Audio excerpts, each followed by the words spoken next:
Le passage dans le bassin étroit de la mère est physiquement un exploit et génère douleur et anxiété chez le nouveau-né, ainsi que chez la mère. Pour donner une chance à l'enfant de s'approprier sans trop de séquelles sa nouvelle vie, son gestionnaire de vie vient lui rappeler les grands principes qui devront réguler sa vie et les principaux écueils qu'il devra éviter tout le long de cette nouvelle aventure terrestre. Tous les humains reçoivent cette visite dès leur naissance, mais très peu en gardent le souvenir en vieillissant. Voici l'histoire. La délivrance est achevée. Envahie par moult émotions, la mère est en pleurs. Elle ne s'attendait pas à affronter une telle épreuve pourtant si prévisible. Déjà, les parents sont obnubilés par l'intensité du regard de leur chérubin.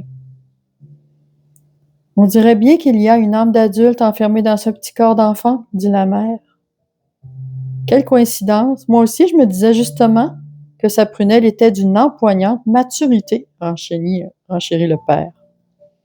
Et c'est tout à fait le cas. Chaque fois qu'un bébé arrive au monde, il conserve la mémoire de ses vies antérieures, du moins pour un certain temps. Sa conscience est donc entière, mais prisonnière de ce nouvel habitat qui ne répond à aucun de ses commandements. Seuls ses yeux peuvent encore révéler cet état d'âme. Ainsi privé de toute capacité de locution, l'enfant vit une situation hautement anxiogène, d'où ses premiers pleurs. Après les présentations d'usage aux heureux parents, le petit est amené à la pouponnière où les infirmières s'affairent déjà autour d'un autre nouveau-né. Il est laissé à lui-même, mais pas pour longtemps, car il reçoit une visite. Une visite impromptue? Pas vraiment. Pour le poupon, l'expérience est lumineuse, car il est en terrain connu.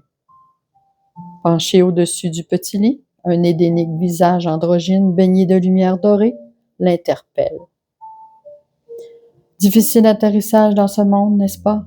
Même si tu n'en es pas à ta première vie ici, je sais bien qu'on ne s'y habitue pas d'une fois à l'autre. Tu en es à tes premières heures de vie et des informations précieuses commencent déjà à basculer derrière le voile de ton inconscient. Tu repartiras donc à zéro, ou presque. Il en est toujours ainsi et tu le sais bien. Mais avant, je me dois de te rappeler que tu n'es pas le fruit du hasard. Tout a été planifié, du début à la fin. Bof, je présume que ce que je te dis maintenant entrera par une oreille et ressortira par l'autre et que tu mettras sur le dos de l'infortune, du hasard ou du mauvais sort tout ce qui t'arrivera de bizarre, imprévu et soudain. Ou encore, à d'autres moments plus heureux, tu croiras que ce bonheur a croisé ta route par un heureux hasard de circonstances. Tu te laisseras même prendre au jeu du hasard, dans l'espoir d'hériter d'une vie plus confortable. Je le sais, c'est toujours comme ça que ça se passe. Ils le font tous. Pourtant, le gain et le succès ne sont pas plus liés à des tirages aléatoires qu'à des habiletés quelconques. Toute ta vie a été réglée au quart de tour. Nous n'avons rien laissé au hasard. Du début à la fin, ta conjoncture portera ma signature. Ton âme a choisi de s'incarner dans ce corps, cette famille, cette époque, et tu interagiras régulièrement avec les membres de ta famille d'âme qui ont accepté de partager cette nouvelle expérience avec toi, pour le meilleur et aussi pour le pire. Je sais, tu te dis, mais qu'est-ce que je fais ici si tout est programmé d'avance et que je ne peux rien contrôler par moi-même? Toi, tu feras tes propres choix sur la façon dont tu avanceras sur ton chemin de vie. En cela repose ton libre arbitre. Tu pourras avancer rapidement ou lentement, selon ta propre décision. Tu reculeras même quelquefois. Et moi, je me chargerai de mettre sur ta route les épreuves qui ont été prévues par ton âme bien avant ta venue au monde. Et n'oublie pas que tout cela a un but. Ces épreuves servent à faire grandir ton âme, à augmenter sa lumière, afin qu'elle se rapproche de plus en plus de Dieu ou de la création, si tu préfères. Le plus consternant est que tu oublieras tout ce que je viens de te dire, avant même d'avoir atteint tes 6 ans. Et, si tu te souviens quand même de moi après, on aura manipulé ton mental pour que tu me considères tout au plus comme une hallucination auditive et visuelle. Toutefois, ton âme, elle, gardera ses mémoires de toutes tes incarnations avant celle-ci. Donc, Avec un peu de chance, que dis-je, avec un peu d'intériorisation, tu arriveras à connecter avec ton âme et des bribes de souvenirs te reviendront peu à peu. Tu vivras de vagues impressions de déjà-vu. Tu te découvriras des dons et des affinités sans pouvoir expliquer comment tu les as acquis. Tu te sentiras particulièrement attiré par un pays, une culture, une langue, un type de personne bien précis, sans vraiment savoir pourquoi. Mais ton âme, elle, le saura. Elle fera le guet et t'enverra des messages si tu t'écartes de ton chemin. Et tu le feras. Ils le font tous. Tu commettras des erreurs que tu appelleras l'expérimentation. Tu feras parfois de mauvais choix pour y préférer la luxure, l'abondance, l'égoïsme, la cupidité, etc. Ton âme t'interpellera alors, ou moi, selon le cas. Nous serons cette petite voix que tu appelleras l'intuition, le feeling, la mauvaise conscience, l'impression vague que tu devrais faire ceci au lieu de cela. Puis, tu comprendras que tu as erré, que tu t'es éloigné des valeurs que tu mettais pourtant à l'avant-plan. Tu te raviseras ou tu sombreras davantage. Et lorsque tu auras touché le fond du trou, tu trouveras enfin un sens à ta vie et tes bonnes valeurs reprendront leur place en haut de la liste. En vieillissant, quand tu auras enfin appris à écouter les conseils de ta voix intérieure, tu appelleras celle-ci ton phare, ton guide spirituel, ton ajusteur de pensée, ton ange gardien. Tu seras alors bien ancré sur ton chemin, celui que tu devais suivre pour compléter ta mission de vie. Beaucoup plus tard, riche de toutes tes expériences, bonnes et moins bonnes, sous chacun de tes pas, ta route se pavera de lumière pour préparer ton retour à la maison. Et tu n'apporteras avec toi que les qualités et les vertus que tu auras acquises en cours de route. L'altruisme, la générosité, l'amour inconditionnel, le pardon, etc. Maintenant que te voilà bien au fait de la vie qui t'attend, la balle est dans ton camp.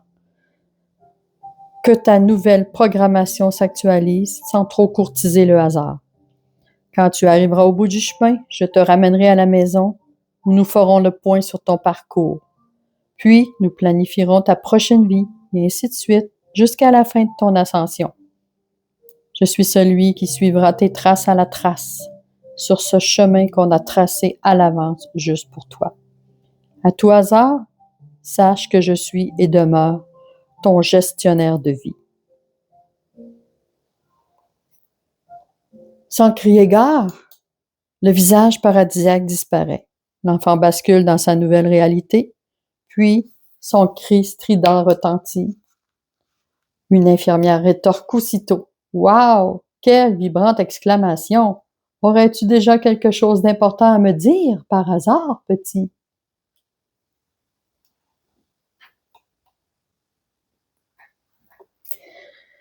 Pour moi, la vie là, est comparable à un casse-tête de 10 000 morceaux dont on ne nous a pas fourni l'image de référence.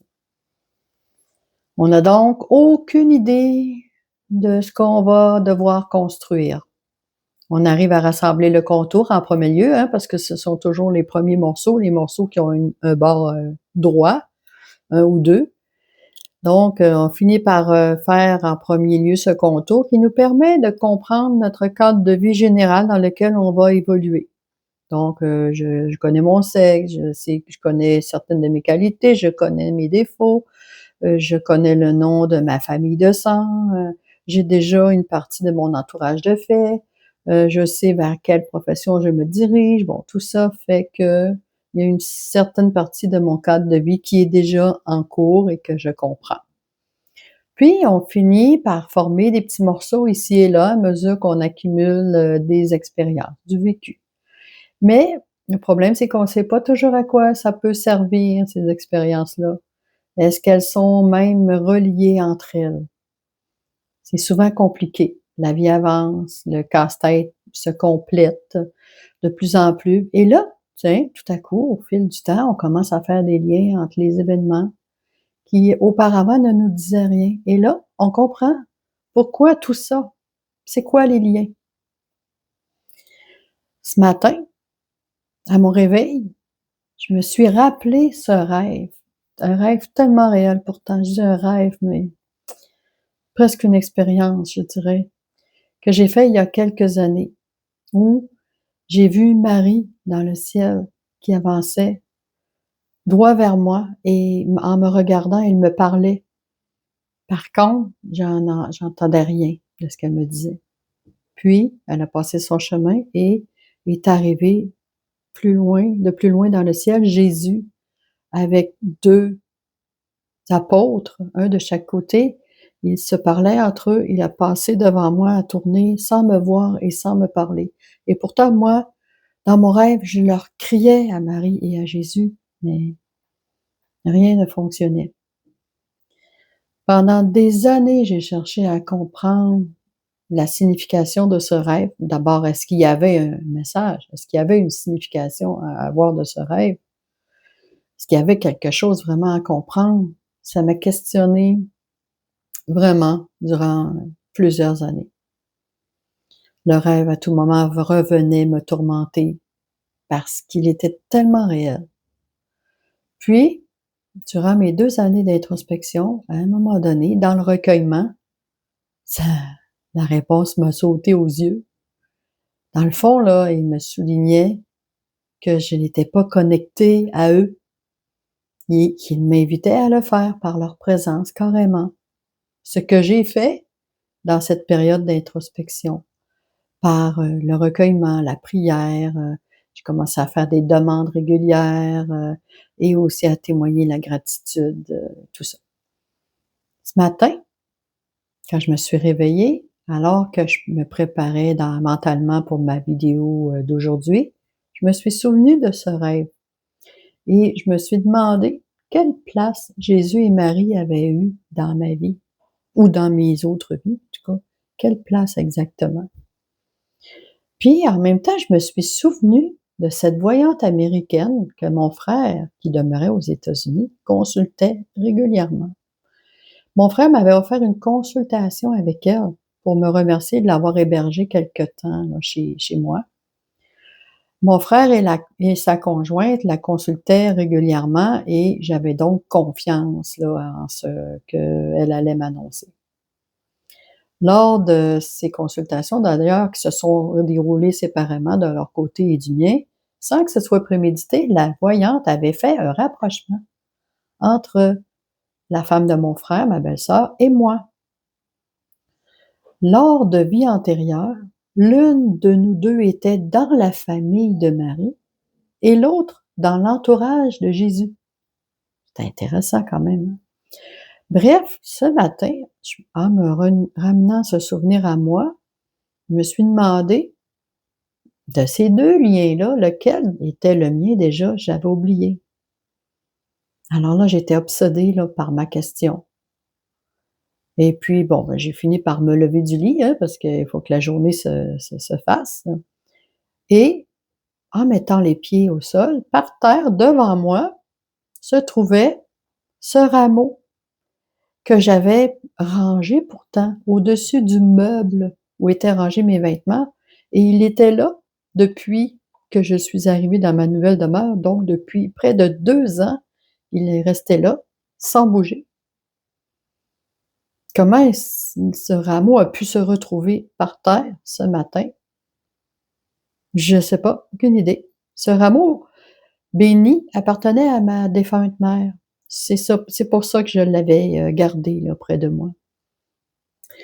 Alors, je me suis vraiment demandé pourquoi ce rameau était là et là, j'ai eu l'idée d'aller voir sur internet qu'est-ce que ça voulait dire. Et je vous lis ce que j'ai trouvé. Dans le contexte chrétien, il symbolise la paix, la victoire et le renouveau, commémorant l'accueil triomphal de Jésus à Jérusalem lors du dimanche des Rameaux, marquant le début de la Semaine sainte et évoquant la résurrection. Ces rameaux, souvent bénis et conservés, ce qui est mon cas, représentent la foi en la vie éternelle et l'entrée du Christ dans sa passion. J'étais là, j'avais là à mes pieds la réponse à ma question. C'était Jésus. Est-ce que vous pensez que cet incident que j'ai vécu ce matin est juste le fruit du hasard? Quand on est connecté au divin, c'est ce genre de conversation que l'univers nous accorde. Il reste juste à décoder les signes pour les comprendre. Et ce sont ces compréhensions-là qui arrivent un jour dans notre vie et qui nous permettent de faire les liens entre tout ce qu'on a expérimenté. Et là, on constate une chose qui devient évidente. Le bon comme le moins bon, tout ce qu'on a vécu finit par trouver un sens dans notre vie. Tout. Il n'y a pas de hasard. Merci de liker, de partager, de commenter. N'oubliez pas là, de me mettre des commentaires pour alimenter le livre qu'on va construire ensemble. C'est important pour toi et pour moi. Et puis, si tu veux des infos sur mon livre ou encore faire un don, si le cœur t'y appelle, Hélène Lumière, 1156 en commercial, gmail.com. N'oublie pas, je suis dans l'amour inconditionnel. À bientôt.